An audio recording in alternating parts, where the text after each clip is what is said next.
All right, think you drink a lot of coffee? Not compared to With this. your coffee right here. Right. All right, get this. People drink an estimated 2.25 billion cups of coffee each day all around the world. Every day. And now we're waking up to how climate change may affect that morning cup of joe, or billions of mornings of cups of joe. Meteorologist Jacob Wyckoff joining us with more on that. Jacob. Yeah, Chris and Beth, I caught up with Dean Sycon, owner of Dean's Beans Organic Coffee in Orange. He describes himself as a social activist / lawyer / development worker / adventurer who has dedicated his life to doing social good. In the coffee world, he's doing just that. There may not be a person more dedicated to coffee than Dean Sycon. Today, we're in Santa Marta, Colombia, and we're sampling. Through his company, Sycon has traveled the world, working with coffee farmers in 13 different countries.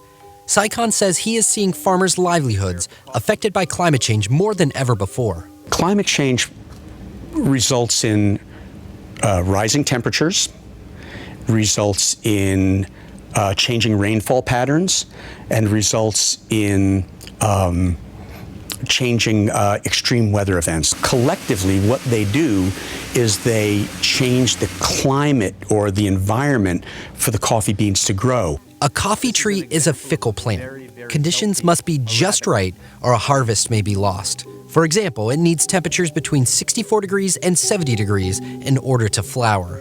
The change of climate now, even 2 or 3 degrees, which is what's happening everywhere, is really impacting the ability of the plant to flower. If the plant can't flower and the flower falls off prematurely, the berry doesn't evolve. Rising temperatures and extreme rainfall have been blamed for severe outbreaks of fungal infections in Central America.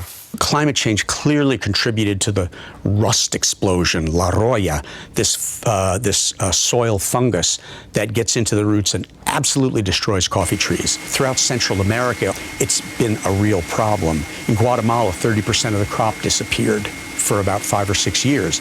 According to a report by the International Center for Tropical Agriculture, nearly 60% of the world's coffee-producing land will be unsuitable by 2050. Even with drastic cuts to greenhouse gas emissions, it's estimated that 40% of the land will be lost. Those figures don't tell the human tale. Real farmers suffer, and real farmers have to leave their land without massive intervention, not only at the farm level, but more importantly, at the climate level. We're going to see a radically different coffee industry and a radically different coffee culture on our tables within our lifetimes.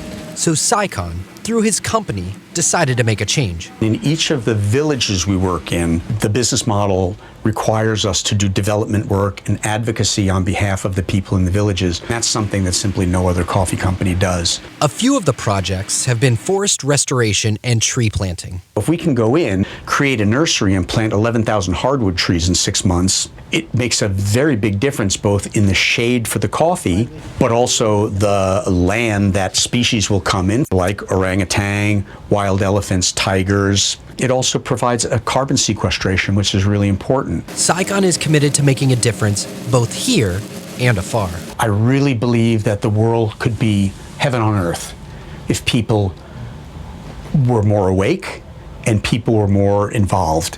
Helping the world one cup at a time. And that's why we say, brew great coffee, create real change. Now, you may be surprised to hear during our conversation with Sycon, he mentioned that one of the biggest contributors to the crisis on the southern border is climate change affecting Guatemalan coffee farmers. Tens of thousands of Guatemalan farmers and farm workers are leaving their land, coming up against the southern border, and then the big dialogue is, how do we stop that? Coming up at 11, Western Mass News tries to answer that very question. In the studio, meteorologist Jacob Wyckoff.